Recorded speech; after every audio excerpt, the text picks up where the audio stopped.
Olá, meus irmãos. Hoje é Apocalipse de João, Apocalipse de Johannes. Então, a carta à igreja de Laodiceia. Caeto angelos des rein Laodiceia ecclesias graphon. Ao anjo da igreja em Laodiceia escreve. Ao anjo da igreja em Laodiceia escreve. Estas coisas diz o Amém, a testemunha fiel e verdadeira, o princípio da criação de Deus. Conheço as tuas obras, que nem és frio nem quente. Quem deras fosse frio ou quente.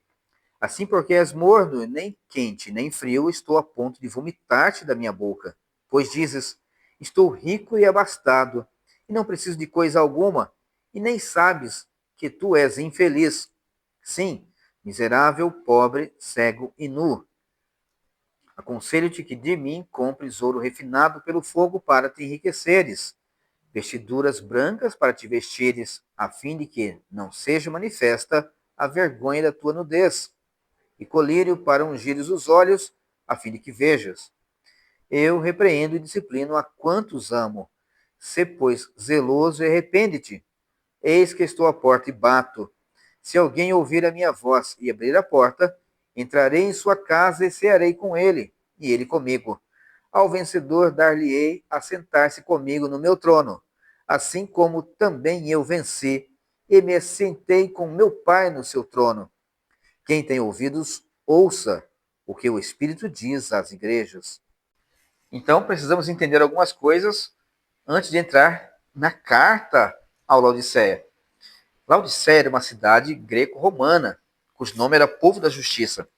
E esta cidade era favorecida com recursos geológicos, minerais, água de boa qualidade, gemas de ótima qualidade, ouro de boa qualidade, terras de boa qualidade. Tudo isso porque ficava próximo a um vulcão.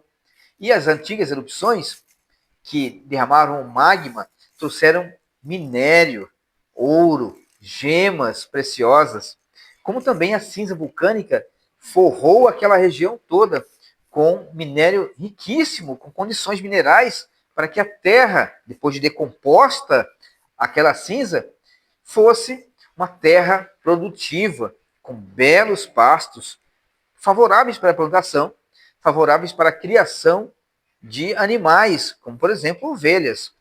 E essas ovelhas eram ovelhas de ótima qualidade, com lã de boa qualidade. Era uma cidade, irmãos, favorável para a riqueza. Ali se instalaram universidades, ali se instalaram as indústrias da época de lã, de manufatura, conforme a época, não indústrias modernas, mas conforme a época. Era uma cidade de primeiro mundo. Pessoas abastadas moravam ali. Pessoas que, depois de aposentadas no Império Romano, como generais, centuriões e outros empresários da época, queriam morar ali. Pense numa cidade que você queira morar, uma cidade estruturada. Assim também era no mundo antigo, no mundo de Laodiceia. Então, por causa das cinzas vulcânicas, eles tinham uma água excelente, que era até usada para fazer colírio.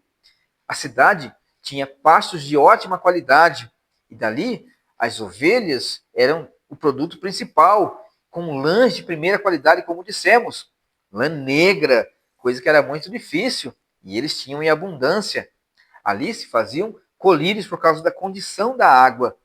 Era uma cidade que festejava a riqueza, e eles eram considerados um povo muito alegre, alegre a ponto de terem a festa anual dos agricultores.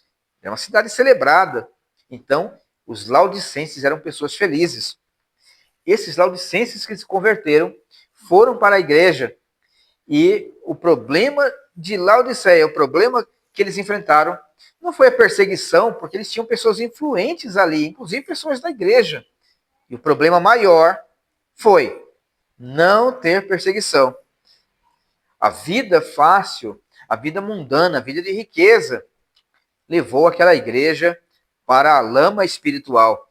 E é sobre isto que Jesus quer falar com ela. Portanto, ele dá a sua mensagem ao anjo da igreja. Os anjos são os pastores. E os pastores deviam ficar atentos com o seu rebanho.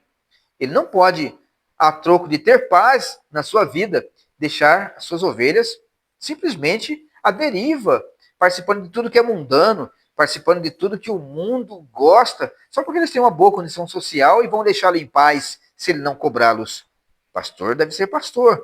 Portanto, agora é através do anjo da igreja que Jesus fala para João exortar aquela igreja. Ao anjo da igreja que está em Laodiceia, escreve. Diz para ele falar isso para eles. Essa é a mensagem. Em primeiro lugar, quero destacar aqui uma coisa importante. Antes do nosso tempo, que é bem corrido aqui pelo YouTube, nos cursos, geralmente é 1h30. Então, ele diz, assim diz o Amém, a testemunha fiel. Lembre-se, Jesus, ele é a palavra final. Ele é o Amém. Ele é a confirmação da verdade. Mas ele também é a própria verdade. Ele é a fiel testemunha. Lembre-se dele diante de Pôncio Pilatos. Lembre-se dele diante do Sinédrio. Ele não negou que ele era o Cristo. Ele não negou que ele veio para trazer um reino vindouro, que ele é rei.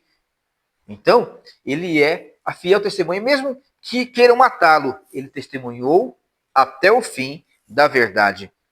Então, o outro termo que eu quero destacar antes de falar é o princípio da criação de Deus. E muitos torcem esta palavra para dizer que Jesus foi criado no tempo. Ora, gente, Jesus é o verbo. Lembra-se? O verbo estava com Deus e o verbo era Deus. Então, ele não pode ser criado. Se ele é o verbo, ele coexiste na eternidade com Deus. Aqui, refere-se à posição de Cristo como aquele que é o primogênito da humanidade, porque ele é o novo Adão. Tá? Ele é o princípio, é o primogênito também dentre os mortos. Ele é aquele que é o primeiro e o último. Ora, Jesus não vai se acabar. Então, o último aí é uma figura de linguagem também. Tá bom? Então, passando isso, vamos para o texto em si. Conheço as tuas obras, ele diz para a igreja de Laodiceia. Você não é frio nem quente. Ora, os frios são os mundanos, isso nós sabemos. Os quentes são os ascéticos, aqueles que até exageram na credulidade, acabam acreditando em coisas que não deveriam acreditar. E aí, a igreja de Laodiceia não era uma igreja que estava sem crer em Jesus. Eles acreditavam em Jesus. Também não era uma igreja ascética, que estava para lá da fé e já tinha abandonado a fé. Não.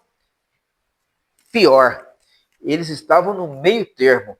A vida próspera, a vida de riqueza, levou aquela igreja a um esfriamento, a uma mornidão, melhor assim dizer, que é a palavra de Jesus, espiritual. Então, essa igreja não estava incrédula quanto às coisas do céu, mas não sentia alegria quando ouvia falar sobre elas. Não sentia prazer nas coisas de Deus. Não sentia alegria quando falavam da volta de Jesus, do seu retorno, da sua justiça, do seu trono, do seu reino. Eles simplesmente estavam mornos a respeito de tudo isso. Eles eram como aqueles que não se importavam. A sua vida era boa, era próspera, era rica. Eles se achavam a melhor igreja da Ásia. E, na verdade, eles estavam numa posição que Jesus fala, olha, quando eu olho para vocês, eu tenho vontade de vomitar. Vocês são horríveis. Vocês não têm servido para nada no meu reino, para nada espiritualmente. Vocês não trabalham por mim, vocês não se alegram comigo, vocês não se devotam na minha pessoa, vocês não proclamam esse reino, vocês não servem para nada e eu estou a ponto de vomitar vocês. É a única vez que nós vemos Jesus com nojo de alguma coisa, é quando ele fala da igreja de Laodiceia. Então, esses crentes de Laodiceia viviam para si. Eu não estou mandando você correr e encher sua igreja de programação, que isso também não é o que Deus quer. Mas Deus quer pessoas que amem a sua palavra, que amem o seu reino, que amem a sua justiça, que amem e esperem a sua vinda. E esses laodicenses não faziam parte dessas pessoas. Eles se bastavam. A vida deles estava tranquila.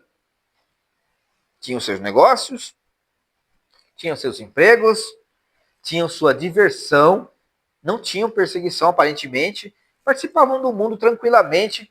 Era uma igreja misturada com o mundo, que ficou morta, inerte, ineficaz no meio que eles estavam. Não serviu para nada, meus irmãos. Nada.